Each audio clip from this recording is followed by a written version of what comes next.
आपका जो ऑपरेशन रहा वो सितंबर के महीने में हुआ था, तो थोड़ा बताइए ना उस दिन क्या हुआ था, कैसे खबर मिली थी, कितने लोग छुपे थे?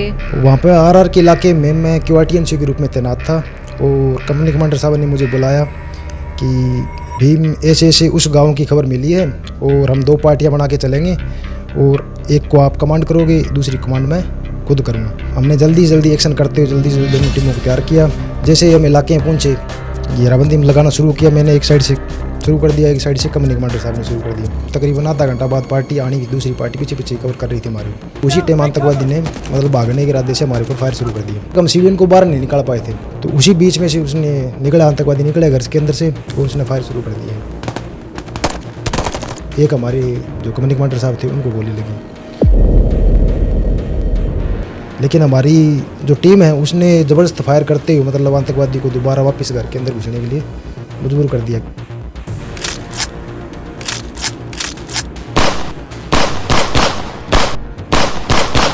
दस एक मिनट बाद हमारे पास टीम पहुंच गई थी, लेकिन उस 10 मिनट टीम के पहुंचने से पहले ही मतलब दोबारा उस आतंकवादी ने दोबारा फिर भागने के इरादे से उसी लोकेशन में फिर दोबारा फायर डाला।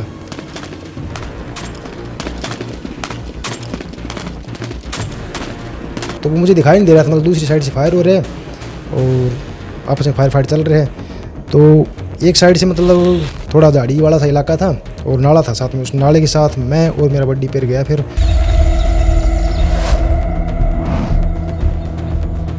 फिर हमारे ऊपर फायर डालना शुरू किया उसने और हमारी जवाबी फायरिंग इधर वो फिर मारा गया। खबर हमारे को मिली थी कि एक टेररिस्ट का ग्रुप है उधर, लेकिन वो एक अकेला ही था। तो आप उसको पहले सरेंडर करने का ऑप्शन देंगे अगर चारों तरफ से वो घिर गया है, या आपका दिल करता है मार ही दो इसको? नहीं, बिल्कुल मैं सरेंडर करने की मैं सलाह दूँ उसको। सरेंडर जितना हो उसकी कोशिश करूँ कि सरेंडर करे। चाहे बाहर कंट्री का है तो भी एक मतलब मनुष्य है, मनुष्य जीवन बार नहीं मिलता है, तो मैं चाहूँगा कि वो अपने आप को सरेंडर करे और उसको सुधरने का मौका मिले। ये होती है भारतीय फौज कि हम दुश्मन जो सीमा पार से आया हुआ है उसके साथ भी मानवता रखते हैं, और इसी साहसिक काम के लिए फिर आपको शौर्य चक्र दिया गया। नायक भीम सिंह, 9वीं बटालियन, दी राष्ट्र राइफल्स। आपके अदम्य साहस, अद्वितीय नेतृत्व एवं अतुलनीय शौर्य के प्रदर्शन हेतु आपको शौर्य चक्र से सम्मानित किया जाता है। नायक भीम सिंह।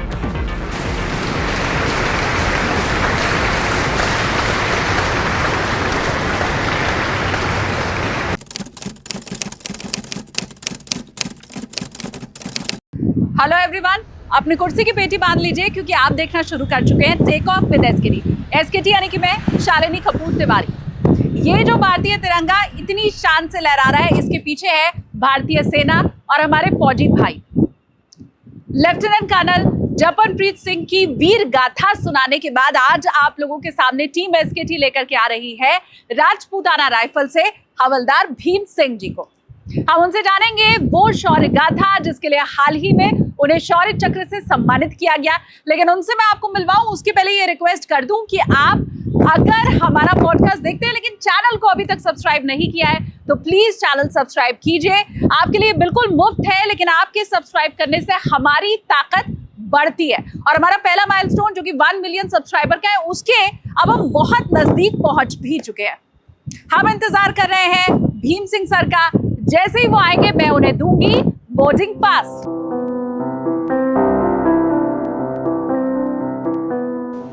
बहुत स्वागत है सर आपका। जय हिंद। जय हिंद मैम, जय हिंद। सबसे पहले तो सर शुरुआत में कश्मीर के साथ ही करना चाहती हूँ, क्योंकि मुझे लगता है कि पूरी लड़ाई ही कश्मीर को लेके है। जिस दिन से भारत पाकिस्तान अलग हुए हैं उस दिन से जंग कश्मीर के लिए। उधर से आतंकी आते हैं, इधर से आप लोग उन्हें कभी भगाते हैं कभी मारते हैं, बावजूद इसके पाकिस्तान बाज नहीं आ रहा है। तो शुरुआत कश्मीर के साथ ही, क्योंकि आपको शौर्य चक्र जो मिला है वो उसी ऑपरेशन के लिए मिला है। सबसे पहले तो मैं ये जानना चाहती हूँ दक्षिण कश्मीर का वो कौन सा इलाका था जहाँ पर आपकी पोस्टिंग थी? कुलगाम डिस्ट्रिक्ट के अंदर थी मैम।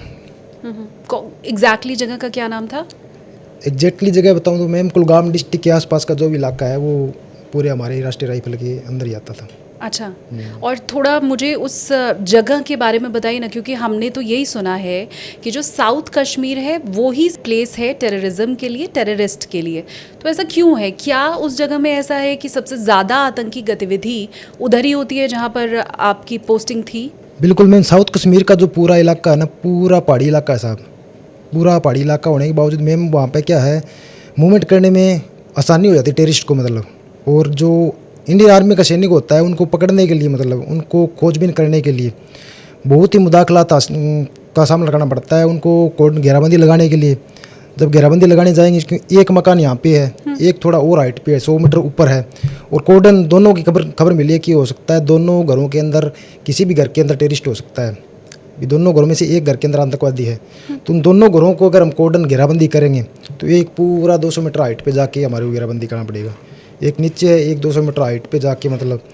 तो उसमें मेन जो होता है वहाँ पर ऑपरेशन करने के लिए 3 चीज़ों का ख्याल रखना पड़ता है। जो खबर मिलती है हमारे को, उस खबर के ऊपर हम कितना तेज़ी से एक्शन कर रहे हैं, कितना तेज़ी से एक्शन कर रहे हैं और सरप्राइज को रखते हुए कर रहे हैं। खबर हमारे को मिली, आतंकवादी खबर मिली, भाई उस घर के अंदर आतंकवादी है, तो उस पर कितना तेज़ी से एक्शन कर रहे हैं, तेज़ी लाने के लिए। और फिर सरप्राइज़ को कायम रखना भी, किसी को पता नहीं लगना चाहिए कि वहाँ पर फौज पहुँच गई और घेराबंदी भी लगा दी है। क्योंकि वहाँ पर जो आतंकवादी हैं उनका भी मतलब सोर्सेज रहते हैं उनके भी, जैसे कैंप से निकले, हाँ कैंप से फौज की गाड़ी निकल गई है, हो सकता है उसी इलाके में आए। क्योंकि आज के समय में क्या डिजिटल ज़माना हो गया मैम, मोबाइल का ज़माना है, फ़ोन कर दिया, हाँ भाई ऐसे पहुँच गए। पहले के टाइम में तो इतना वो मतलब ग्राउंड टू ग्राउंड बंदा जाके ही खबर देता था, हाँ भाई ऐसे गाड़ी निकली ऐसे या जो भी। तो वहाँ पे सरप्राइज़ पहले थोड़ा कायम रह सकता था, लेकिन आज के समय में सरप्राइज़ को कायम रखना बहुत ही महत्वपूर्ण हो गया, मतलब कठिन हो गया यार। और इन तीनों चीज़ों का जब तक कोऑर्डिनेशन नहीं बनेगा, जब तक कोई सक्सेसफुल ऑपरेशन नहीं हो सकता। तो वहाँ पर इलाका जो है मैम, एक तो पहाड़ी इलाका, उसके बाद में जो सर्दी के समय में क्या होता है वहाँ पर काफ़ी बर्फ़ पड़ जाती है। तो उस बर्फ़ के समय में क्या है मतलब कम से कम 3 से 4 किलोमीटर विजिबिलिटी इतनी क्लियर हो जाती है कि पूरा सफ़ेद होता है, वो पूरा सब कुछ दिखाई देता है दूर तक। अच्छा। और एक कम्युनिकेशन उनका जो अगर पता लग गया, जैसे हम निकलेंगे कैंप से तो गाड़ियाँ हो सकती है बर्फ़ में स्लिप कर रही हैं, चल भी ना पाई गाड़ियाँ, हो सकता है पैदल भी जाना पड़े हमारे को, बाई रोड जाना पड़ेगा, या फिर बर्फ़ के रास्ते से जाएंगे तो कितना मतलब काफ़ी टाइम लग जाता है उसके अंदर। तो वहाँ तक जाएंगे तो उससे पहले पता लग जाएगा उनको, वो लोकेशन अपनी चेंज कर देंगे, दूसरे घर में चले गई, दूसरी जगह शिफ्ट हो गई। तो उस मतलब मेन जो है वहाँ का टेरेन या वहाँ का जो मौसम, वहीं सबसे ज़्यादा मतलब कठिनाई पैदा करता है इंडियन आर्मी के सामने। बाकी कठिनाई नहीं बोल सकते उसको, लेकिन फिर भी डिले करता है हमारे को मतलब। हाँ, और उसी का फ़ायदा उठाते हैं, उसी का फ़ायदा टेररिस्ट उठाते हैं। आपने कहा कि जब छुपे होते हैं आतंकी, मालूम चलता है आप लोगों को, आप ऑपरेशन करें तो बहुत सावधानी के साथ करना होता है। ये उनको सूचना पहुंचाने वाले कौन होते हैं, जो वहाँ आसपास रहने वाले लोग हैं? मैम वहाँ जो है मतलब तकरीबन मैं अगर सही बताऊँ तो मतलब पहले से बहुत ज़्यादा सुधार हो गया है वैसे, लेकिन होते वहाँ के लोकल लोग ही होते हैं। वो जो कुछ एक लोग उनके साथ जो वहाँ के लोकल टेररिस्ट भी तो पैदा होते हैं वहाँ पर, जैसे अदर कंट्री से आए वो तो हैं ही, उसके अलावा वहाँ पर लोकल टेररिस्ट भी पैदा होते हैं। तो वहाँ को सपोर्ट करने वाले उनके भी चाचा ताऊ के लड़के या जो भी लगा लो, या टेररिज्म को जो बढ़ावा दे रहे हैं वो लोग, कुछ एक लोग हैं चंदे के लोग, बाकी वहाँ पर बहुत काफ़ी सुधार हो गए पहले से। तो वही लोग होते हैं जो उनको खबर देते हैं थोड़ा बहुत। आपने कभी देखा कि राष्ट्रीय राइफल की कोई गाड़ी जा रही हो और उसके ऊपर पत्थरबाजी की गई हो, वो देखा है आपने? हाँ मैम, 1-2 बार जो मतलब मेरे जाने के बाद वहाँ पे 3 साल का टर्न ओवर काटा था मैंने वहाँ पे, तो उस दौरान मैंने 1-2 बार देखा था बस, वही बहुत ही कम, मतलब इक्का दुक्का किसी बंदे ने मतलब। जबकि आप ही उन्हें बचा रहे हैं। बिल्कुल मैम, आप ही हिफाजत कर रहे हैं, तब वो चैन की नींद सो पा रहे हैं। बिल्कुल लेकिन ये ठीक बात है कि हर जगह दिमाग भरमाने वाले लोग भी होते हैं, और शायद वो भी उन्हीं में से एक रहे होंगे। उन्हीं में से आपका जो ऑपरेशन रहा वो सितंबर के महीने में हुआ था, 22 सितंबर की तारीख थी, 26 सितंबर में। 26 सितंबर। तो वो तो बहुत सर्दियों वाला समय नहीं रहा होगा? नहीं मैम, वो सर्दी मतलब शुरुआत थी, सर्दी इतनी नहीं थी जब। हाँ, सितंबर में इतनी सर्दी नहीं होती वहाँ पे। तो थोड़ा बताइए ना, उस दिन क्या हुआ था, कैसे खबर मिली थी, कितने लोग छुपे थे? वहाँ पे RR के इलाके में मैं QRTNC के रूप में तैनात था, और कंपनी कमांडर साहब ने मुझे बुलाया कि भीम ऐसे उस गांव की खबर मिली है, और हम 2 पार्टियां बना के चलेंगे, और एक को आप कमांड करोगे, दूसरी कमांड मैं खुद करूँगा, और एक साइड से घेराबंदी आप लगवाना, एक साइड से घेराबंदी मैं करवाऊँ।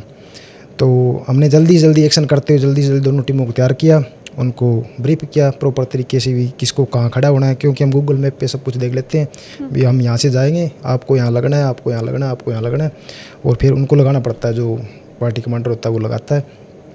तो जल्दी हम निकले। कैंप से निकलने के बाद जैसे ही हम इलाके में पहुँचे, घेराबंदी में लगाना शुरू किया मैंने, एक साइड से शुरू कर दिया, एक साइड से कंपनी कमांडर साहब ने शुरू कर दिया। तो जैसे ही घेराबंदी कंप्लीट होने के बाद हमारा कम्युनिटी कमांडर साहब से मिलाप हुआ मेरा, तो हमने आपस में मतलब हाँ भाई सही लग गया। साहब ने पूछा तेरी साइड बिल्कुल कवर हो गई पूरी, कोई जगह गैप तो ज़्यादा गैप तो नहीं बचे है? तो मैं कहा नहीं साहब कोई ज़्यादा गैप नहीं बचे है, क्लियर साहब बिल्कुल कोई दिक्कत नहीं है। बाकी पीछे हमारी मतलब तकरीबन आधा घंटा बाद पार्टी आनी, दूसरी पार्टी पीछे पीछे कवर कर रही थी हमारे को। तो जैसे हम आपस में बात कर रहे थे उसी टाइम आतंकवादी ने मतलब भागने के इरादे से हमारे ऊपर फायर शुरू कर दिया। और दिन का समय था, दिन का समय होने के कारण मतलब तो वहाँ पर जब तक हमारा आपस में मिलाप हुआ था जब तक हम सिविलियन को बाहर नहीं निकाल पाए थे। हम बस निकालना शुरू करने वाले ही थे कि हम हाँ भाई बाहर आ जाओ आप लोग, यहाँ कुछ भी हो सकता है, कुछ गतिविधि है, मूवमेंट का पता लगे, आप लोग बाहर आइए। तो उन्होंने बाहर निकलना शुरू ही किया था और उधर से आतंकवादी ने भागने के इरादे से फायर शुरू कर दिया टीम के ऊपर। तो उसमें एक सबसे बड़ी चुनौती थी मैम कि सिविलियन नहीं मरना चाहिए, कि हमारे लिए अगर सिविलियन मर गया तो उसमें अगर हमने 10 आतंकवादी मार दिए ना तो हमारे लिए कोई फायदा नहीं उसको, मतलब 10 आतंकवादियों को मारने का। कितने सिविलियन रहे होंगे वहाँ पे? वहाँ पे कम से कम 10-15 सिविलियन में भगदड़ मची थी मैम दाएं बाएं, क्योंकि हम बाहर निकाल रहे हैं उनको, बाहर आगे खड़े हुए हैं जैसे आ रहे हैं। तो उसी बीच में से उसने निकला, आतंकवादी निकले घर के अंदर से और उसने फायर शुरू कर दिया।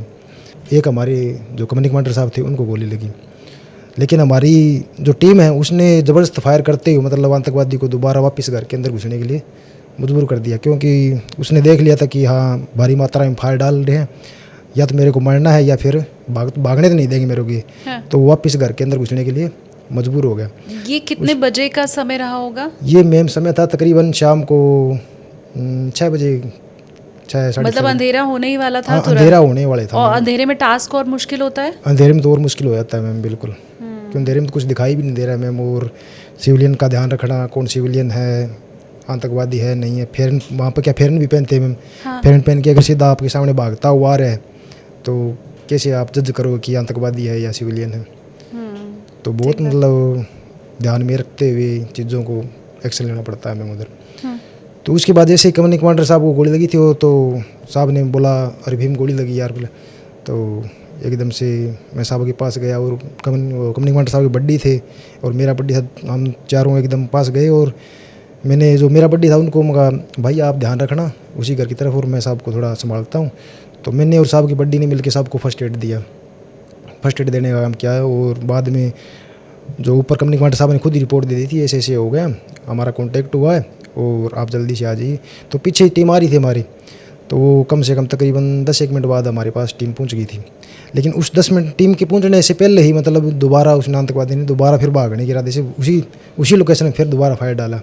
लेकिन जब तक क्या सिविलियन बाहर आ चुके थे, लगभग सारे सिविलियन बाहर आ चुके थे या फिर घरों में अपने चुपे बैठे थे, जो कि फायर फाइट हो गया। हमारे को ज़्यादा मौका नहीं मिला अंदर जाने के लिए, मतलब ये बाहर निकलो आप लोग, जो भी घर में सिविलियन है उनको बाहर निकाल दो या बाहर निकलो। तो फिर दोबारा उसने फायर डाला। तो उस दौरान तो वो मुझे दिखाई नहीं दे रहा था, मतलब दूसरी साइड से फायर हो रहे हैं और आपस में फायर फाइट चल रहे हैं। तो एक साइड से मतलब थोड़ा झाड़ी वाला सा इलाका था और नाला था साथ में, उस नाले के साथ मैं और मेरा बड्डी पैर गया फिर। और फिर वहाँ से उसने हमारे को देखा नहीं और जैसे हमने फायर डाला, जब देखा उसने जैसे फायर डाले उसके ऊपर जब देखा फिर हमारे ऊपर फायर डालने शुरू किया उसने और हमारी जवाबी फायरिंग इधर वो फिर मारा गया। हमारी खबर हमारे को मिली थी कि एक टेररिस्ट का ग्रुप है उधर, लेकिन वो एक अकेला ही था वो। अच्छा, आपको खबर मिली थी कि पूरा ग्रुप है टेररिस्ट का? ग्रुप में, ओके। लेकिन वो अकेला ही था। तो उस दौरान वो उधर मारा गया और फिर हमने जो फर्स्ट एड दिया था कम्युनिटी कमांडर साहब को और जो 2 सिविलियन थे उनको इवैक्यूएट करने का काम किया, बाहर निकाला उनको वापस और सेफली। आपने कहा आप नाले में आप उतरे थे? बिल्कुल मैम। आप उतर के आगे तक गए थे और वहां से आपने फिर गोली चलाई हाँ, थी? बिल्कुल मैम। तो कितनी दूर से आपने गोली चलाई? गोली मैम चली हुई शायद 15 से 20 मीटर, तकरीबन 15 से 20 बहुत नज़दीक था आतंकी बहुत आपके? मैम बहुत, बिल्कुल, मतलब बहुत रिस्क लेना पड़ता है खुद को। मतलब उस टाइम मतलब ये दिखाई देता है कि मैं हाँ देश के लिए कुछ अच्छा करने जा रहा हूँ, इसी सोच के साथ आगे बढ़ता है। और उसको पता होता है कि ये आतंकवादी है और हमारे देश के लिए नुकसान पहुँचाता है, चाहे इसमें मेरे को कुछ भी हो जाए लेकिन मुझे इसको मारना है। तो उसके लिए मुझे चाहे कुछ भी हो लेकिन मुझे उसे मारना है। इतना नज़दीक अगर आप नहीं गए होते, आप अगर दूर से ही गोली चला रहे होते तो क्या कम चांस होता आतंकी के मरने का? नहीं मैम, जब तक मेरे को दिखाई नहीं दे रहा, मैं अगर अंधेरे में से ही गोली चलाता रहूँगा, मान लो बिना देखे गोली चला रहा हूँ, मेरे को दिखाई नहीं दे रहा है। मतलब उस टाइम वो दूसरी साइड से आया था, फर्स्ट बार में हमारे सामने से आया था, वो दिखाई दे रहा था, लेकिन उस टाइम दूसरी साइड से फायर कर रहा था वो। मतलब एक मकान है इसके साइड, इस साइड में लगा हुआ है वो, यहाँ पे मकान है, यहाँ पे वो लगा हुआ है हाँ। और हम हैं यहाँ पे। वो इस मतलब इसके आड़ में आ रहे हैं। फिर मैं इधर से और मेरे बड्डी के साथ यहाँ से आया हूँ मैं, और फिर साइड से फायर किया। उसने मार के देखा है सामने, आप फायर दोबारा हुआ है, लेकिन उस फायरिंग के दौरान वो मर गए फिर दोबारा। आतंकी के पास कौन सी पिस्टल थी, कौन सी गन थी? मतलब मैं ये समझना चाहती हूँ कि क्या वो हाईली इक्विप्ड होते हैं जब वो भारत में प्रवेश करते हैं? हाँ बिल्कुल मैम, वो अपने साथ कम से कम 2 हथियार तो लेके ही आते हैं। जो अदर कंट्री से टेररिस्ट आते हैं वो कम से कम 2 हथियार, पिस्टल या AK-47 तो कन्फर्म है उनके पास मिले ही मिलेगा, एक तो मिले मिलेगा। उसके बाद पिस्टल भी हो सकता है, और आजकल क्या देखें तो किसी के पास पिक्का भी मिलती है, पिक्का, M4, बड़े बड़े हथियार भी लेके आते हैं, UBGL, ग्रेनेड्स, काफ़ी मतलब सामान लेके आते हैं साथ में अपने, और उसको कैरी करते हैं। और हमारी सेना के पास उस समय, आपके पास क्या हथियार था? हमारे पास AK-47 होता है मैम, ग्रेनेड भी होते हैं, बाकी और देखने के जो इक्विपमेंट्स होते हैं रात के समय वो होते हैं। बाकी हम ज़रूरत के हिसाब से मतलब बाद में भी लेके आ सकते हैं उन चीज़ों को, और जो अगर हमारे को रिक्वायरमेंट पड़े तो बाद में कर सकते हैं, लेकिन हम AK से ही पूरे ऑपरेशन को हैंडल कर सकते हैं, मतलब इतना कोई वो नहीं होता है। आपने कहा कि आपके जो साथ थे उन्हें गोली लगी थी, कहाँ पे गोली लगी थी उन्हें? उनको मैम कंधे में गोली लगी थी, कंधे में गोली लगी, और गोली लगने के बाद तुरंत उस टाइम तो शायद पता नहीं लगता है, क्योंकि उस टाइम की तकरीबन हमारी फायर फाइट हुई, आतंकवादी घर के अंदर दोबारा घुसा। उसके बाद कम्युनिटी कमांडर साहब ने बताया यार भीम गोली लगी शायद मुझे, तो शायद उन्हें हाँ, पता नहीं था। हाँ मतलब ऐसा, मतलब वो होता है कि उस टाइम गर्म खून होता है या क्या जो भी होता है, मतलब जोश लगा लो, कुछ भी लगा लो, तो यार भीम शायद मुझे गोली लगी, बोला देखना कुछ है ऐसे चुभन टाइप सा लग रहा है। तो खून दिखाई नहीं था उस टाइम, खून मेरे को दिखाई नहीं दिया, फर्स्ट में हमने देखा तो खून दिखाई नहीं दिया, मतलब तो ऐसे देखे नज़दीक से बिल्कुल जब छेद सा दिखाई दिया, हाँ फिर खून, हाँ खून है, गोली लगी, हाँ ठीक है। आपने वो देख लिया था? हाँ देख लिया, फिर मैं साहब कुछ कोई दिक्कत नहीं है, कंधे में गोली लगी है, हो जाएगा रिकवर, कोई दिक्कत नहीं, डरने वाली बात नहीं है। तो साहब भी बोला चलो ठीक है, कोई साहब भी मतलब मजबूत थे काफ़ी, बोले ठीक है यार मेरे को फर्स्ट एड कर दो, जो बैंडेज वगैरह है तुम्हारे पास, हमारे पास सबके पास बड्डी पैर में मतलब वो फिल्ड पट्टी रहती है, तो उसी फिल्ड पट्टी करने के बाद क्या होता है, ब्लड रुक जाता है, और मेन ब्लड का ही होता है मैम। अगर ब्लड ज़्यादा अगर आपका निकल गया तो मतलब कैजुअलिटी होने के चांसेस बढ़ जाते हैं, तो ब्लड को रोकना हमारा मेन वो रहता है। या फिर दर्द की वजह से, तो अगर कहीं ज़्यादा बोन के अंदर जैसे फीमर बोन होती है, वहाँ पर ऐसे दर्द की वजह से कैजुअलिटी हो सकती है। बाकी ज़्यादातर कैजुअलिटीज़ जो होती है अगर तो खून बहने की वजह से होती है, तो मेन टास्क हमारा होता है भी जल्दी खून रोका जाए बस, अगर किसी को गोली लगी है तो। और इसी साहसिक काम के लिए फिर आपको शौर्य चक्र दिया हाँ गया। बिल्कुल मैम। आप जब वापस लौटे तो कैसा जोश, आपके जो बाकी साथी थे उनके अंदर कितना जोश था, उन्होंने क्या बोला आपको, कैसे हौसला बढ़ाया? हाँ बिल्कुल, जोश तो होता ही मैम उस टाइम, मतलब उस समय खुद के अंदर पूरा जोश होता है, और चाहे हमारी साथ वाली पार्टी हो चाहे वो खुद हो, मतलब एक सकारात्मकता आती है भी हमने आज जो किया है, एक देश के हित में काम किया है, और देश के जो आतंकवादी फैलाने का काम कर रहे हैं देश में उनको बर्बाद किया है, और आगे भी नए जो ऑपरेशन होने वाले हैं उनमें भी मुझे और दोबारा मौका मिले उसको करने के लिए। इस प्रकार से एक मतलब सकारात्मकता आती है और बहुत ही अच्छा लगता है, और सब मतलब जो प्राउड फील करते हैं, बंदे भी प्राउड फील करते हैं, खुद भी बंदा अपने आप पर प्राउड फील करता है भी हाँ मैंने आज अच्छा काम किया, और सब मुबारकबाद देते हैं उसको, मतलब भाई गुड उस्ताद आपने अच्छा काम किया, सर आपने कैसे किया होगा, ऐसे कैसे हो। लेकिन उस समय हो जाता है वो, पता ही नहीं कैसे होता है, खुद को ही पता नहीं लगता, मतलब मैंने कैसे कर दिया, बाद में खुद सोचता है उन चीज़ों को तो मैंने इसे कैसे किया होगा। लेकिन उस टाइम मतलब एक जो कुछ भी लगा लो, देश के प्रति देशभक्ति की भावना लगाओ, उसको कैसे उजागर होती है उस समय होती है वो, उस समय अपने आप हो जाता है। ये मैं इसलिए भी ज़्यादा समझने की कोशिश कर रही हूँ क्योंकि आपका ये जो अचीवमेंट है वो दूसरे किसी भी साधारण आदमी के अचीवमेंट से बहुत बड़ा है। मैं नहीं जानती आप इस चीज़ को फील कर पाते हैं या नहीं कर पाते हैं। मैं व्यूवर से चाहूँगी प्लीज़ मुझे कमेंट्स करके आप ज़रूर बताइए। हम कितना भी प्रमोशन हासिल कर लें सर, हमारा कितना भी सैलरी हाइक हो जाए, क्योंकि हम बात कर रहे हैं अपने करियर से रिलेटेड, वो बहुत छोटा होता है आप लोगों के इस त्याग, इस बलिदान और ये अचीवमेंट जो आपका है कि आपने एक आतंकी को मारा सामने से अपनी जान पर खेलकर, उसके आगे एक आम सिविलियन कितना भी बड़े से बड़ा कुछ अचीव कर ले वो बहुत छोटा होता है। कभी ऐसा आप लोगों को भी महसूस होता है? हमें तो होता है फौजी को देख के, आप खुद महसूस करते हैं? नहीं मैम, करते हैं, महसूस करते हैं, लेकिन इतना नहीं होता तो शायद सिविलियन करता हो, सिविलियन शायद हमारे लिए करता हो, हाँ इस बंदे ने आतंकवादियों को मारा है और किया। क्योंकि सेना में जो सैनिक भर्ती होता है उसको पता है कि मैं सेना में देश की सेवा के लिए भर्ती हुआ हूँ और मेरा तो काम ही है देश की सेवा करना मतलब। तो उस दौरान अगर उसे नवाजा जाता है, हाँ खुशी ज़रूर होती है, भी हाँ मैंने किया, गर्व भी महसूस होता है खुद के ऊपर भी हाँ मैंने देश के लिए आतंकवादियों को मारा और मुझे इसके लिए जिस सम्मान का मैं हकदार था वो मिला, और एक प्राउड फील होता है मतलब भी मैंने अच्छा काम किया और मुझे इसका सही से गैलेंट्री अवार्ड से सम्मानित किया गया, तो बहुत अच्छा लगता है। और जो सिविल जनता है उसको ज़्यादा प्राउड फील होता है मतलब, और होना भी चाहिए मतलब कि कोई देश का सैनिक है जो अच्छा काम कर रहा है, या देश का सैनिक तो जो भी है सभी अच्छा ही काम करते हैं, ये नहीं देश का सैनिक जो लग गया तो एक बहुत ही गर्व की बात होती है। देश का सैनिक सेना में नौकरी करना और सेवा करना बहुत ही गर्व की बात होती है एक प्रकार से। जब आप निकले थे, आप लोगों को जब बताया गया था कि आतंकी वहाँ छुपे हुए हैं, तो उस समय ऐसा सोच के क्या आप निकले थे कि आज तो 2-4 को निपटा के आऊँगा? क्योंकि वहाँ जाके आपने बताया, पता चला कि एक ही आतंकी था, तो निकलते समय ये सोचा था आज बच के नहीं जाएगा? हाँ बिल्कुल मैम सोचा था, क्योंकि जो हम राष्ट्रीय राइफल के अंदर जब भी ऑपरेशन के लिए जाते हैं ना, तो हमारे जो उस टाइम 39 जवान शहीद थे हमारे आरआर के उस टाइम, तो हम उन जवानों को याद करके निकलते हैं कि हमारे जो जवान शहीद हुए हैं ये आतंकवादियों की वजह से हुए हैं, यहाँ पर आतंकवाद फैला हुआ है, उनकी वजह से शहीद हुए, उनको याद करके निकलते हैं कि आज हमारा उनके साथ कॉन्टैक्ट होगा और आज हम उनको मारेंगे। जितना भी हो सके 3-4 ज़्यादा हम सोचते हैं ज़्यादा मिले हमारे को और हम उनको बर्बाद करें, ताकि जितना जल्दी हो सके यहाँ से इसका निपटारा हो सके। शानदार। और काफ़ी मतलब समय से आप देख रहे होंगे तो बहुत घटता जा रहा है आतंकवाद, काफ़ी घटता जा रहा है पहले के मुकाबले अगर आप देखो तो। मुझे ये बताइए, जब ऑपरेशन ख़त्म होता है उसके बाद क्या होता है? मतलब वो आतंकी की लाश वहाँ से लेके आप लोग फिर कैसे छानबीन की जाती है? क्योंकि हम बाद में सुनते हैं कि वो इस गुट का था या इस आतंकी संगठन से जुड़ा हुआ था, उससे जो चीज़ें बरामद होती हैं क्या उनसे मालूम चलता है? उस दिन आगे क्या हुआ था?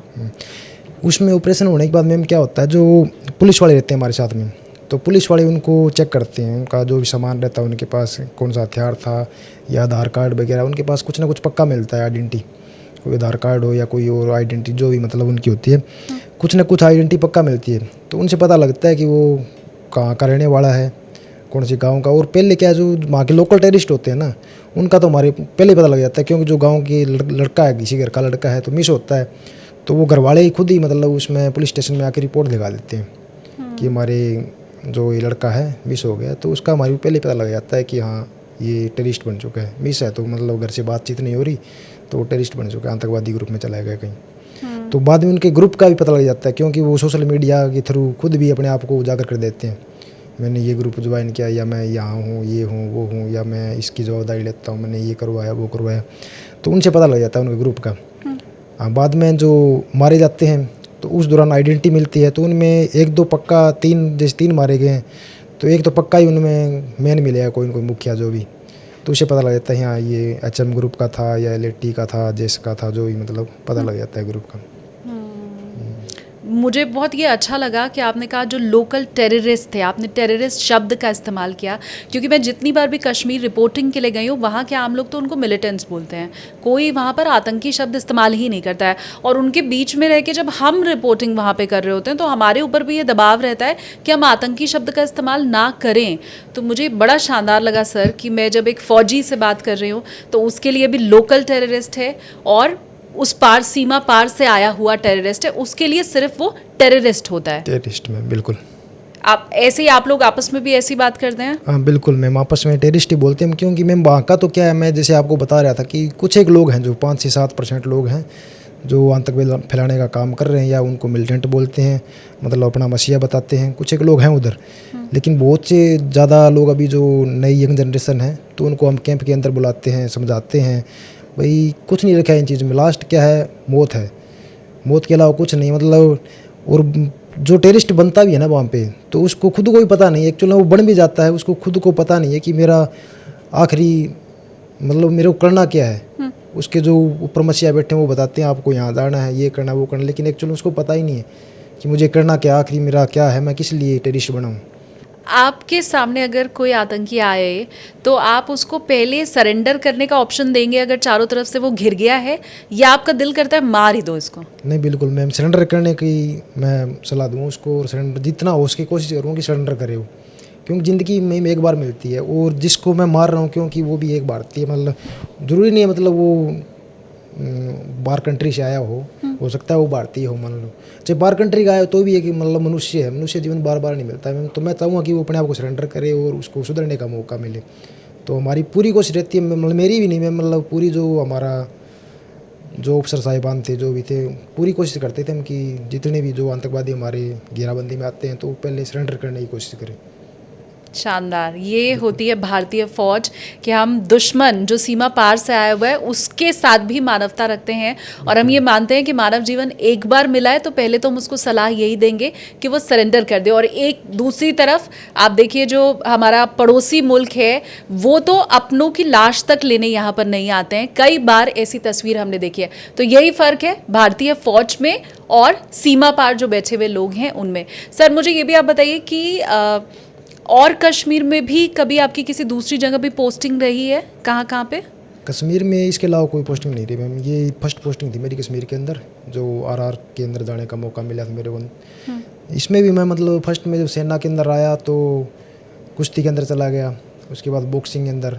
अच्छा। तो जैसे गाँव में जाते छुट्टी जाते थे हाँ। तो गाँव वाले बोलते थे हाँ भाई आजकल कहाँ है, क्या कर रहा है, तो बोलता था भाई कुश्ती में हूँ, बॉक्सिंग। तो बोलते थे यार फौज में जाने के बाद भी कुश्ती बॉक्सिंग कोई आतंकवादी वगैरह मारो। हाँ। तो उसके बाद में मैं वॉलंटियर होके आरआर के अंदर गया था, वॉलंटियर होके भाई हाँ मेरे को आतंकवादी देखने, कम से कम देख खुद सही कैसे होते हैं आतंकवादी। तो मैं वॉलंटियर होके आरआर के अंदर गया था कि हाँ मेरे को भी आतंकवादी मारने या आतंकवादी देखने का मौका मिलेगा, किसी ऑपरेशन में जाने का हिस्सा मतलब मौका मिलेगा। हाँ। तो उसके बाद मैं आरआर के अंदर गया था 2020 के अंदर। तो तकरीबन 1 साल के बाद मुझे वहाँ पर आतंकवादियों से मुठभेड़ करने का मौका मिल गया था। ये ऐसा तो हर उसके फौजी बाद ही- सोचता है। हाँ उसके बाद ही वॉलंटियर में ओके में गया, शायद सोचता हो मैम, सोचता है। और बाकी भारतीय सैनिक के जो एक बार सेना में भर्ती होगा तो उसकी ट्रेनिंग इस प्रकार से होती है कि वह देश के हित में ही सोचता है। और मेरे ख्याल से हर सैनिक ही सोचता होगा कि उसको कहीं न कहीं लड़ाई में हिस्सा लेने का मौका मिले। आपको आतंकी क्यों देखने थे? अंत की वही मैं अगर सेना में जिसमें मैं अगर भर्ती हुए भारतीय सेना में इसी जज्बे के साथ भर्ती हुए थे कि हमें देश की सेवा करनी है और देश में जो आतंक फैला रहे हैं उनको बर्बाद करना है, उसी इरादे से मैं गया था फिर आरआर के अंदर। इसके पहले भी आपको कभी ऐसा मौका मिला कि कहीं आतंकी छुपे हों तो वहाँ आप लोगों को भेजा गया हो? मतलब ये मैं सितंबर 2022 की बात अगर छोड़ दूँ तो उसके पहले भी ऐसे मौके आए थे आपके सामने? हाँ बिल्कुल मैम, काफ़ी मौके आए थे। बाकी जो ये एक मौका था वो काफ़ी चुनौतीपूर्ण था हमारा, क्योंकि उसमें हमारे को खबर मिलनी स्टार्ट हुई थी 5-6 दिन पहले, खबर मिलना स्टार्ट हो गई थी उस ऑपरेशन के होने से 5-6 दिन पहले। ये कहाँ की बात है? ये उसी इलाके कुलगाम डिस्ट्रिक्ट के आसपास के इलाके की बात है मैम। तो वो वहाँ पे जाने के लिए हमारे को अगर कैंप से हम निकलें तो 30 से 40 मिनट लगेंगे हमारे को। और हो सकता है जो आतंकवादी है वो दिन के अंदर हमारी को खबर मिल जाएगी किसी घर के अंदर बैठे हुए। तो हम क्या करते थे, पार्टी एक आउट ही रखते थे हमारी, जो कि पार्टी रात को किसी टाइम निकल रही है, कभी किसी टाइम निकल रही है। एक मतलब उसके पास पहाड़ी थी उस गाँव के पास, जिस गाँव में हमारी को खबर मिल रही थी कि इस गाँव में टेररिस्ट का मूवमेंट है फिलहाल। तो उस गांव के पास ही मतलब पहाड़ी थी एक, तो उस पहाड़ी पे जाके हमारी पार्टी बैठती थी। तो जिस दिन ये खबर आई कि उस घर के अंदर आतंकवादी बैठे हुए हैं उस गांव के, तो उस दिन मेरी पार्टी वहाँ पे थी उस पहाड़ी के ऊपर। तो 7 जवान थे मेरे साथ और 8 मैं पार्टी कमांडर में ही था उस टाइम। तो कमांडिंग कमांडर साहब का फ़ोन आता है कि भाई उस गाँव के उस घर की खबर आ गई है, बोला जिसके लिए हमें बोला 5-6 दिन से लगे हुए हैं उसके पीछे, तो आप जाओ और उसमें घेराबंदी करो बोले। और उसके 15 मिनट 20 मिनट बाद मैं पार्टी निकालता हूँ, क्योंकि अगर कमांडिंग कमांडर साहब उस समय निकल जाएँ तो वही सरप्राइज़ वाली बात आती है। क्यों कैंप से जैसी गाड़ियाँ बाहर निकलेगी उस साइड आएगी, हो सकता है उनको पता लगे कैंप से गाड़ी निकल गई है। हाँ। और आप दाएँ बाएँ हो जाएंगे कहीं। और उसके साथ ही एक मतलब जैसे ये घर था और इसके साथ यहाँ पे नाला था और यहाँ पे रोड था। यहाँ पे 5-7 घर थे, काफ़ी मतलब जो बोलते हैं बिल्टअप एरिया, मतलब काफ़ी बिल्टअप एरिया था, मतलब काफ़ी घर थे एक साथ में जुड़े हुए।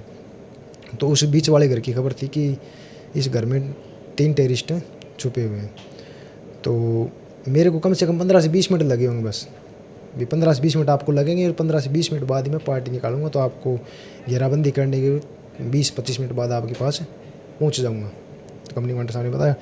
तो हमने जल्दी से जल्दी वहाँ से मैंने पार्टी को ब्रीफ किया, बताया भी ऐसे है, उस घर का हम कोऑर्डिनेट करेंगे और ये ऐसे करेंगे और इतने घर आएंगे इस कोऑर्डिनेट के अंदर। तो पार्टी को लोग भागते हुए आया मुद्दर से, और बारिश भी गिर रही थी थोड़ी बहुत। तो बारिश में कहीं गिर रहे हैं, मतलब उस दिन तो नहीं आ रही थी बारिश, उससे पहले बारिश आई थी, मतलब कीचड़ था पूरे रास्ते पे।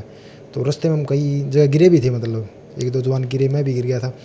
तो मतलब बड़ा ही वो लगता है यार कहाँ जा रहे हैं, आज तो मारे गए ये वो। तो मतलब कुछ होना चाहिए, लेकिन जो हो रहा है वो ठीक है, लेकिन कुछ मिलना चाहिए, क्योंकि 6-7 दिन से लगे हुए हैं। तो फिर 20 मिनट में जाके हमने घेराबंदी लगाना शुरू कर दिया।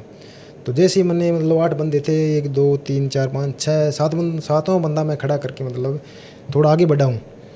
तो थोड़ा आगे बढ़ा हूँ जब उस टाइम फायर फाइट हो गया आपस में, मतलब उन्होंने भागने के इरादे से फायर शुरू कर दिया। और वही बात हुई, सब दिन का समय था, दिन का समय होने के कारण भगदड़ मची, उधर सिविलियन में भगदड़ मची। तो मतलब उस दिन सही रहा कि किसी सिविलियन को गोली लगी नहीं, मतलब जो आतंकवादी की गोली लगी नहीं किसी सिविलियन को, और सेफली रहे वो। लेकिन फर्स्ट फायर में जो हमारे जवानों ने फायर किया उसमें 2 टेररिस्ट मारे गए। अरे वाह। हाँ 3 थे, 2 टेररिस्ट मारे गए और एक वापस घर में ही घुसने के लिए मजबूर हो गए, नहीं बाहर निकल नहीं पाए और घर में ही घुसने के लिए मजबूर हो गए। और उसके बाद फिर मैंने सबको पूछा, पहले वैसे जो हमारी क्वार्टी रहती थी उसके मतलब सबके पास सेट रहते थे, मोटरला सेट। तो मैंने सेट के ऊपर पूछा, भाई यहाँ किसी को चोट तो नहीं लगी है, या तो नहीं किसी अपने बंदे को चोट लगी, क्योंकि 8 ही जवान थे। तो काफ़ी मुश्किल हो जाता है मैम, अगर एक जवान को गोली लगी तो उसको फर्स्ट एड भी देना है, वे कोट करना है, बताना हो सकता है वहीं कहीं गिर जाए, कहाँ गोली लगी हो पता नहीं। तो पूछा, बोला नहीं सर सारे ठीक हैं, कोई दिक्कत नहीं है बोला। और ऐसे 2 आतंकवादी मारे गए हैं, बोले 3 दिखे थे हमारे को, 2 मर चुके हैं और एक वापस घर के अंदर ही घुसा होगा, शायद उस साइड गया हो, सामने तो किसी ने कुछ बताया नहीं, तो शायद अंदर ही घर के अंदर ही घुस गया होगा वापस, क्योंकि वहाँ पे एक घरे से ऐसे गली से भाग गया ऐसे, पता नहीं कौन से घर में घुसे। ठीक है। तो उसके बाद फिर मैंने कंपनी कमांडर साहब को फ़ोन किया, साहब ऐसे बोला हाँ ठीक है मैं अब आने वाला हूँ आपके पास। तो 10-15 मिनट के बाद हमारे पास कंपनी कमांडर साहब आ चुके हैं। उसके बाद CO साहब जो ही मतलब कोडन को टाइट किया, मैंने घेराबंदी किया। उसके बाद सर्च शुरू किया। तो सर्चिंग के दौरान जब हम सर्च कर रहे तो हमारा जवान फर्स्ट में जब गया, तो उस सर्चिंग के दौरान मतलब उसको एक जवान को गोली लगी थी उसकी, वो कंधे की थोड़ा नीचे गोली लगी थी उसमें। तो उसको पिस्टल की गोली लगी थी, लेकिन ठीक है बच गया था वो, ज़्यादा दिक्कत नहीं हुई थी उसमें। तो उसमें एक टेररिस्ट और था, फिर उसको कैजुअलिटी किया गया, उसको मारा गया और उसके बाद ऑपरेशन को फिनिश किया गया वहाँ पे। और ये कब की बात है? ये MM 2021 की बात है। 3 आतंकी और हमारे 8 जवान वहाँ पर पहुँचे हुए थे।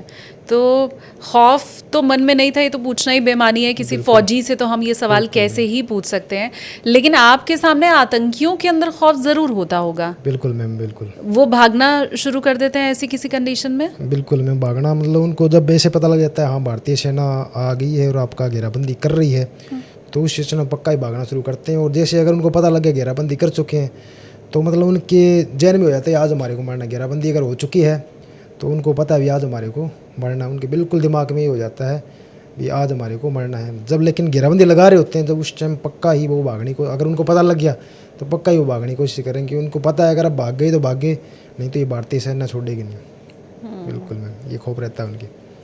तो 3 साल के अंदर ये 2 तो वाकया मुझे मालूम चल ही गया, जब डायरेक्ट आतंकियों से आमना सामना आपका हुआ और उन्होंने देखा कि भारतीय फौज क्या होती है।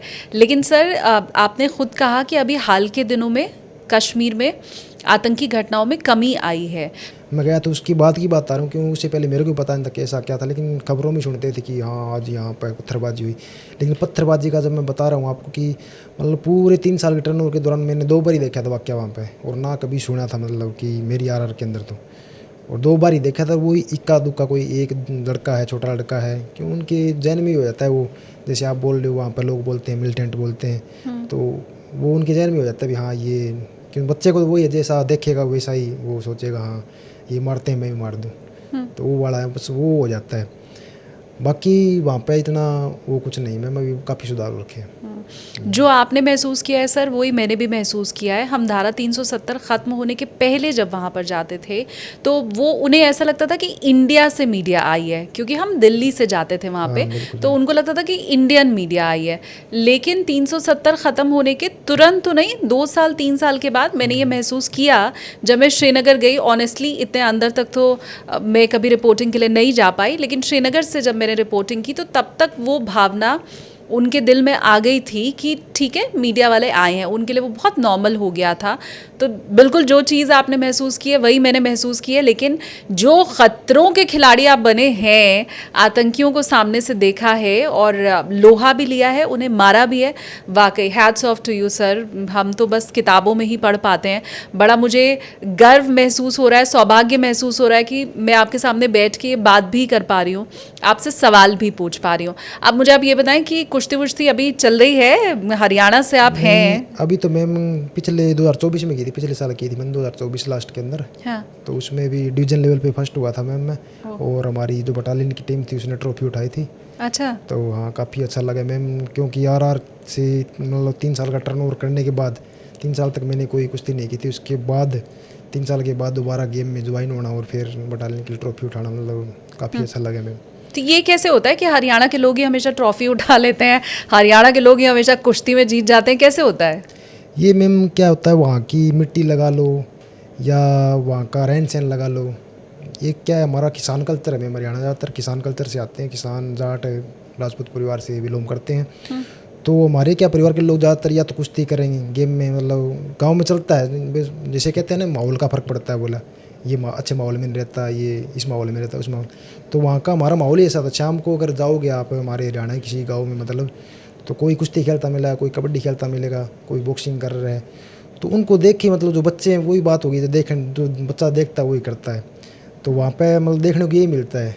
हाँ। तो उनको देख के वो सीख लेता है, और फिर जो उससे है कोई इंटरनेशनल लेवल तक जा रहे हैं, कोई ओलंपिक तक भी खेल रहे हैं, मेडल लेके आ रहे हैं, तो वो सोचते हैं हाँ भाई मैं भी कुश्ती के अंदर जाऊँगा या बॉक्सिंग में जाऊँ या कबड्डी के अंदर जाऊँ, कुछ अच्छा करूँ, शायद हो सकता है मैं भी ओलंपिक तक खेलूँ। तो उन चीज़ों को देख के ही वो आती है मैम। और एक रही मतलब सेना, तो सबसे मेन तो फर्स्ट में सेना को ज्वाइन करने की कोशिश करते हैं, भाई मेरे को भारतीय सेना में जाना है और मैं उसकी भर्ती की तैयारी करता हूँ। और उसके लिए मतलब मेन गेम से कोशिश करता है, गेम से भर्ती हो जाऊँगा, ठीक है मैं कुश्ती करता हूँ, तो कुश्ती गेम से ज्वाइन कर लेता है। जब तक गेम करता है गेम, फिर उसके बाद इंडियन आर्मी अपनी बढ़िया सेवा देता है। तो ये माहौल और ये जज्बा हरियाणा में ज़्यादातर घरों में पाया जाता है। ज़्यादातर घरों में बिल्कुल मैम। तो आपने भी फिर बचपन में ही सोच लिया था कि सेना में जाना है? हाँ मैम, मैं जब 6th या 7th क्लास में था उस टाइम से मतलब मन में हो गया था हाँ मेरे को भारतीय सेना के अंदर जाना है और भारतीय सेना में नौकरी करनी है, देश की सेवा के लिए कुछ करना है। मुझे थोड़ा आप राजपूताना राइफल्स के बारे में भी बताइए। इसमें क्या राजपूत ही होते हैं सारे? कैसी ट्रेनिंग आप लोगों की रहती है? क्या सीखा है आपने? ये क्योंकि हमारी जितनी रेजिमेंट है वो सब एक दूसरे से थोड़ी अलग भी है और सबकी अपनी खासियत भी है। बिल्कुल। तो राजपूताना राइफल्स की क्या है? राजपूताना राइफल्स की है मैम, जो इसमें मेन सबसे क्या है, जाट और राजपूत दो ही कास्ट होते हैं मैम। जाट और राजपूत, एचएम भी आते हैं कुछ, एक मतलब जो बटालियन है उसमें एचएम है, और हाँ ये 3 ही कास्ट होती है मैम इसमें ज़्यादातर। तो इसमें क्या ट्रेनिंग तो मैम जैसे इन्फेंट्री ट्रेनिंग जो होती है लगभग बराबर होती है, लेकिन उनमें जोश बढ़ने की बात जो आती है मतलब उनको अपने नाम चिन्ह से मिलती है। जैसे सेना में बताया जाता है नाम, नमक और निशान बोले, तो नाम से होता है मतलब कि किस नाम से, मतलब नाम से आप भारतीय सेना दे दो उसको, भारतीय सेना का भाई सैनिक हूँ मैं, मेरा नाम हो गया भारतीय सैनिक।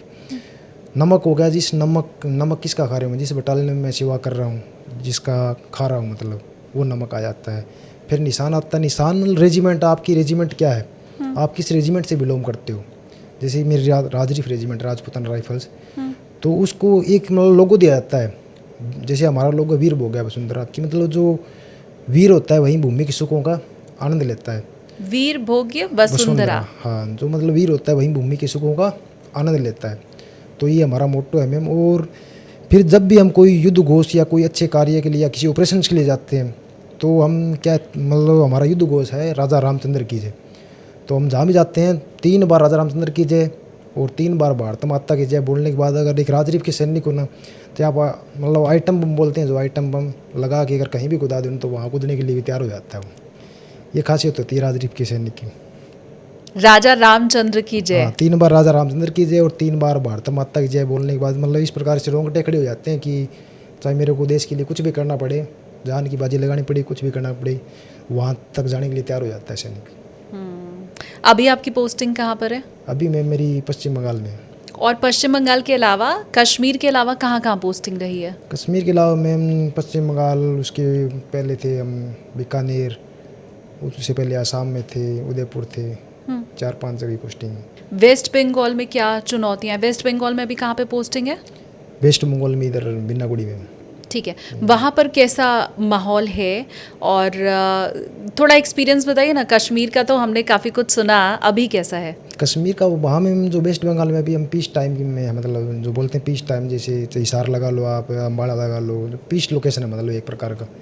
वहाँ पर हम आगे की ट्रेनिंग के लिए तैयार होते हैं। मतलब अच्छा। अभी हमारे देश की किसी भी LC या LAC बोल दो, उस पर मतलब तैनात होने के लिए जो मतलब कोई अगर किसी प्रकार के खतरा आए LC के ऊपर, LOC के ऊपर, या जो चाइना की लगती है उसको, हाँ, LAC। हाँ, तो उसके ऊपर कोई भी मतलब मुदाखला आता है, उसके लिए तैयार होते हैं हम, ट्रेनिंग करते हैं। मतलब ये ट्रेनिंग टाइम होता है हमारा, तो उसके लिए ट्रेनिंग करते हैं, उसके लिए प्रिपेयर रहते हैं। तो ये ट्रेनिंग चलती रहती है मैम, जगह जगह भी इस टाइप का इलाका हो तो हम किस प्रकार से प्रिपेयर करें उसको, इस प्रकार का इलाका आ गया तो उस प्रकार मतलब डायनामिक टाइप का इलाका मतलब बनाते हैं, और उस पर रिहर्सल की जाती है उस चीज़ की, भाई अगर ये सिचुएशन आई तो हम क्या करेंगे, ये सिचुएशन हुई तो हम क्या करें। तो उस प्रकार अब की तैयारी चलती है मैम उधर। अब अगला सपना आपका फिर क्या है? कहाँ लड़ना? क्योंकि मैं तो एनीवेज बहुत हैरान हूँ कि जब आप खेल रहे थे तो आपको था कि नहीं मुझे तो आतंकी देखना है, तो अब आगे के लिए क्या सपना है? आगे के लिए मैम अभी यही है कि अभी हम पीस टाइम में है, अभी हमारी पोस्टिंग आने वाली है, तो मतलब ऐसी ही जगह पोस्टिंग आए, आतंकवाद वाली जगह, ताकि मुझे भी दोबारा मौका मिले, और हमारे जो यूनिट वाले सैनिक हैं जो मेरे से पूछते रहते हैं कि भाई आपने तो क्या आपको मौका मिले हमारे, क्यों हर सैनिक को RR के अंदर जाने का मौका नहीं मिलता है, कई बार होता है जा नहीं पाते हैं, मतलब कि वैकेंसी लिमिट वैकेंसी होती है वहाँ पे। तो मैं चाहता हूँ कि वो जो जाना चाहते हैं RR के अंदर, उनको ऐसा लोकेशन मिले हमारी पलटन को कि मतलब पूरे जवान उस चीज़ को देख सकें ग्राउंड पे और कर सकें उसको। मुझे ये बताएं कि कश्मीर में जब आप रुके थे तो वहाँ पर ठंड में आप लोग कैसे अपना समय बिता पाते हैं?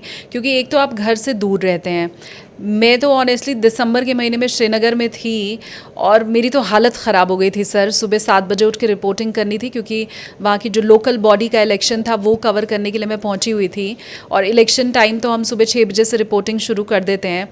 पर मेरी 5 दिन में हालत ख़राब हो गई। तो पूरी ठंड आपकी वहाँ कैसे बीतती है, और वो भी चौकन्ना रहना होता होगा हर समय? बिल्कुल मैम, हर समय चौकन्ना रहना पड़ता है। और ठंड की बात करूँ साहब मैम, मतलब उस हिसाब से प्रिपेयर हो जाता है सैनिक, मतलब कुछ तो वो ढलने वाली बात कह दो, मतलब कि एक आदमी जो ठंडे पानी से नहाने लग जाता है डेली, तो ठंडे पानी से नहाता रहता है तो कुछ नहीं बिगड़ता उसको। और अगर गर्म पानी से नहाने वाला व्यक्ति है उसको अगर आप बोलो ठंडे से नहा ले एकदम, तो वो लगे उसको, हाँ तो आप वाली बात तो हो जाती है। आप कभी एकदम अचानक से गए उधर तो एकदम ठंडी का महसूस की, लेकिन हम माहौल के हिसाब से डल जाते हैं, माहौल का भी फर्क पड़ जाता है, मतलब उस मौसम में रह रहे हैं मतलब। और हमारी चलो अलग बात होगी मैम, जो कश्मीरी वहाँ पर रह रहे हैं मतलब, तो वो तो वहाँ पर नंगे बर्फ़ के ऊपर नंगे घूमते रहते हैं, उनको कुछ होता ही नहीं। उनको देखे हमें अजीब लगता है भी नंगे घूम रहे, बर्फ़ के ऊपर नंगे घूम रहे हैं, बर्फ़ है और नंगे घूम रहे उसमें। और कई जगह जो बर्फ़ की नदियाँ में चलती रहती है, मतलब वहाँ पे जो नाले से बनी छोटे छोटे नाले बने, तो बर्फ़ साइड में बर्फ़ पड़ी है वहाँ पे, वो रास्ता बना हुआ थोड़ा बहुत पानी चल रहा है उसमें, तो उसमें नहाते हैं वो बर्फ़ के टाइम में मतलब। तो उनको देख के हमें भी बहुत अजीब लगता है, लेकिन कुछ तो सहन करना पड़ता है, कुछ सहन शक्ति भी आ जाती है ट्रेनिंग के दौरान। पता लगता है भी हाँ ऐसे ऐसे हमारे को इधर रहना पड़ेगा, तो माइंडली तौर पर प्रिपेयर हो जाता है। वो पता है उसको भाई जाना है रात को ऑपरेशन के अंदर जाना है, तो इस टाइप से ठंड होगी, तो उस हिसाब से अपने लिए इक्विपमेंट भी पहन के जाता है। वो भी कोट हो गया और जो सर्दी से बचाव के साधन होते हैं उनका पूरा इस्तेमाल करता है। और बाकी माइंडली तौर पर फिट होता है पूरा, हाँ भाई पता है मुझे पूरी रात रुकना पड़ सकता है, तो उस हिसाब से अपना प्रिपेयर होकर जाता है वो पहले भी। आतंकियों की पहली कोशिश क्या रहती है? आपने बताया कि आप लोग चाहते हैं कि किसी सिविलियन को कोई नुकसान ना हो, हम पहले उनको निकाल लें, लेकिन वो क्या सबसे पहले सिविलियन को ही टारगेट करते हैं ताकि आप लोगों को परेशान किया जाए? क्या उनकी टैक्टिक क्या अमूमन रहती है? उनका मैम कुछ नहीं बता सकते। अगर मान लो जैसे घर में रुकते हैं वो, अगर वो सिविलियन को मारेंगे तो उनको घर में कौन रोकेगा, क्योंकि जिस घर में रुकते हैं किसी न किसी घर में रुकते हैं वो।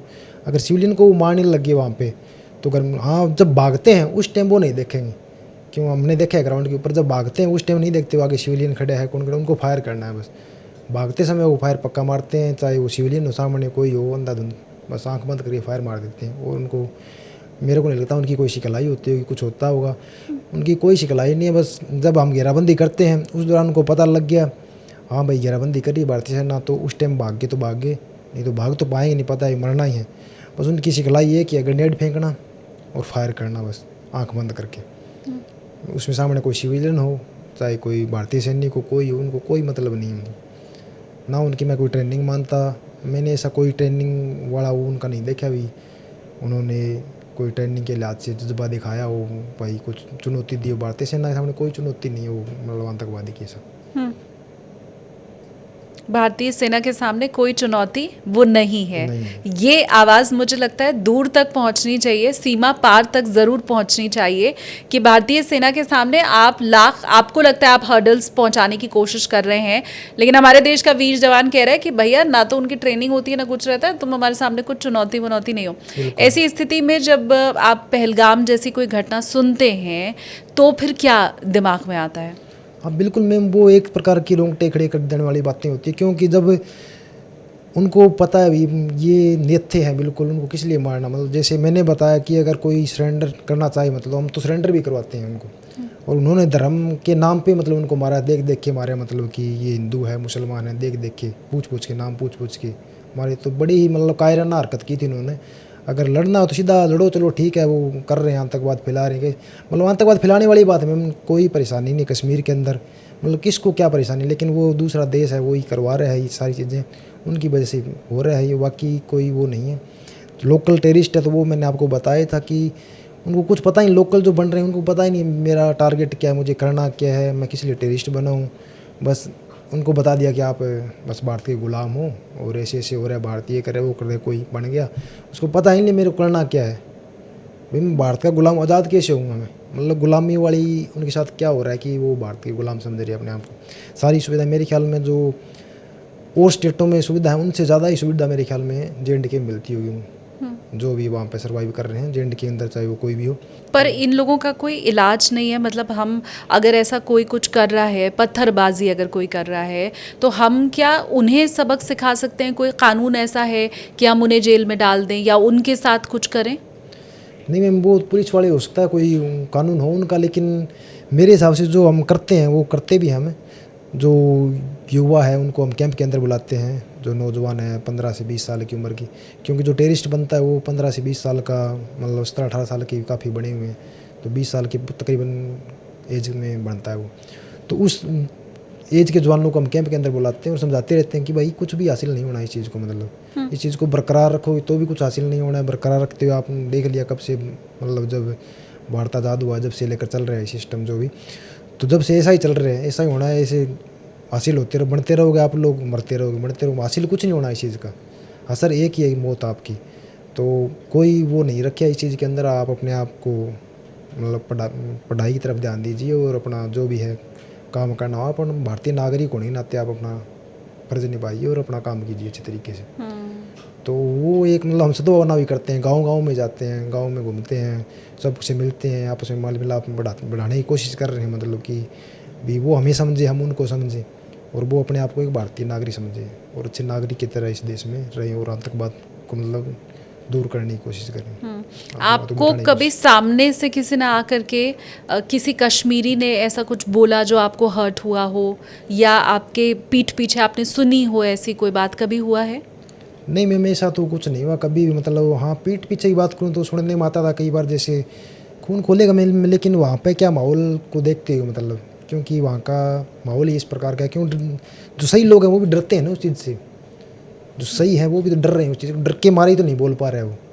ठीक बात। तो उसको अगर मैं स्ट्रिक्टली लूँगा तो मैं भी गलत हो गया एक प्रकार से। अगर उस चीज़ को मैं स्ट्रिक्टली लूँ, क्योंकि वहाँ का तो माहौल है, माहौल के हिसाब से मेरे को समझना पड़ेगा। लेकिन फिर भी जो अगर नाम बताते थे हमारे को, मतलब कोई इस टाइप का वो बंदा है, तो उसको हम ऑब्जर्व करते थे, पुलिस को बताते थे, तो उसका चारा वही था, वो समझाते थे, क्या मैं बुलाते थे, समझाते भाई आपको दिक्कत क्या है, मतलब इनके जय बोलने से या कुछ भी, यानी अगर कुछ भी ऐसा प्रकार का मूवमेंट होता था तो हम उनको अच्छे तरीके से समझाते थे, पुलिस को बताते थे, तो उस प्रकार से कार्रवाई करती है कि ये मतलब आगे ना बढ़ पाए, कोई स्ट्रिक्ट टाइप की कार्रवाई नहीं, मतलब। ठीक बात। अब मुझे आप ये बताएं कि आपका जो कुश्ती वाला शौक था वो अभी चल रहा है? नहीं, अभी मैम अभी थोड़ी इंजर्ड हो गया था मैं, पीछे अच्छा, जो क्या बता रहा था आपको 2024 में कंधे में चोट लगी थी, हाँ हाँ। तो उसके बाद से बंदी है मैम वो। फिर उम्र भी थोड़ा 35 के समथिंग होगी मैम, तो चोट लगने चांसेस ज़्यादा हो जाती है साहब मैम इस उम्र के अंदर। 35 के बाद क्रॉस होने के बाद मूवमेंट रहते नहीं बॉडी के अंदर, हार्ड बॉडी हो जाती है तो मूवमेंट कम हो जाते हैं, चोट लगने चांसेस ज़्यादा हो जाते हैं, तो उसके बाद से कम कर दिया मैंने। शौर्य चक्र जब मिला आपको, जब आप आगे बढ़ रहे थे उसे लेने के लिए, तो उस समय मन में कैसी भावना थी, क्या महसूस हो रहा था? बिल्कुल मैम, बहुत अच्छा लग रहा था उस टाइम, क्योंकि उस टाइम जब राष्ट्रपति मेरे को दे रहे थे तो जो मेरे मदर फादर हैं, वाइफ है, बच्चे हैं, वो भी साथ बैठे हुए थे। तो मतलब एक उस बच्चे के लिए बड़ी प्राउड की बात होती है, मतलब कि माँ बाप देख रहे हैं और राष्ट्रपति उनको सम्मानित कर रहे हैं, तो मेरे लिए वो बड़ी प्राउड की बात थी भी मेरे माँ बाप मेरे को देख रहे हैं। और एक माँ बाप के लिए भी, उस बच्चे के लिए मतलब भी, हाँ मेरे बच्चे ने आज इतना बड़ा काम किया कि राष्ट्रपति उनको सम्मानित कर रहे हैं, तो बड़ा ही गर्व महसूस हो रहा था। और एक भारतीय सैनिक होने के नाते मतलब कि मैंने हाँ भाई आतंकवादियों को मारा है और आज मुझे राष्ट्रपति द्वारा सम्मानित किया जा रहा है, तो बड़ा ही अच्छा लग रहा था मैम, बहुत अच्छा लग रहा था। क्या कहा उसके बाद पिताजी ने या माँ ने, क्या बोला? कुछ नहीं मैम, बस वैसे ही बोला, हमने सोचा ही नहीं था मतलब इतना बड़ा काम कर सकता है, मतलब 20 से ज़्यादा, उम्मीद से ज़्यादा कर दिया, मतलब उम्मीद से भी ज़्यादा कर दिया। हाँ। भी ऐसा भी काम हो सकता है, आतंकवादी को मतलब नज़दीक जाके मारना भी, खुद का मतलब बिल्कुल भी नहीं सोचते नहीं, मतलब मैं मर जाऊँगा, हमारा क्या होगा, ये उस टाइप की बातें।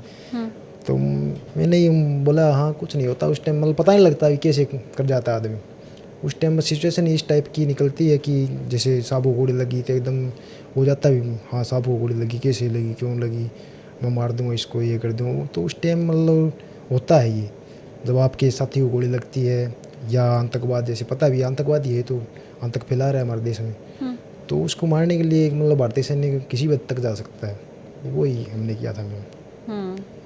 अभी ठीक है? आपके साहब जी ने गोली लगी थी वो सर ठीक है बिल्कुल? हाँ बिल्कुल मैम, बिल्कुल ठीक, उसी टाइम ठीक ही थे, मतलब जैसे थोड़ा एक बेहोशी टाइप एक बार हुए थे, लेकिन फिर ठीक थे वो बिल्कुल, क्योंकि डॉक्टर साहब पीछे ही पार्टी आ गई थी 20 मिनट के बाद, तो डॉक्टर साहब लेके गए थे साथ में, उनको कोई दिक्कत नहीं हुई थी।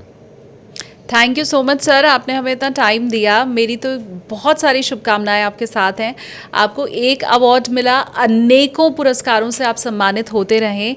एक नहीं, अनेकों आतंकी अगर वो भारत में घुसने की हिम्मत कर रहे हैं, वैसे तो कोई भी भारतीय नहीं चाहता है, तो आप ऐसे ही उन्हें मौत के घाट उतारते रहिए। और आगे जो भी आपका सपना है आगे बढ़ने का, आप बस यूं ही आगे बढ़ते रहिए। मैं मेरे साथ साथ पूरे देशवासियों की तरफ से कॉन्फिडेंस के साथ ये कह सकती हूँ कि हम सबको आपके ऊपर बहुत गर्व है सर, और ऐसे ही हमेशा आपका सम्मान हम करते रहेंगे। बिल्कुल ma'am, okay, thank you ma'am, thank you. Thank you so much.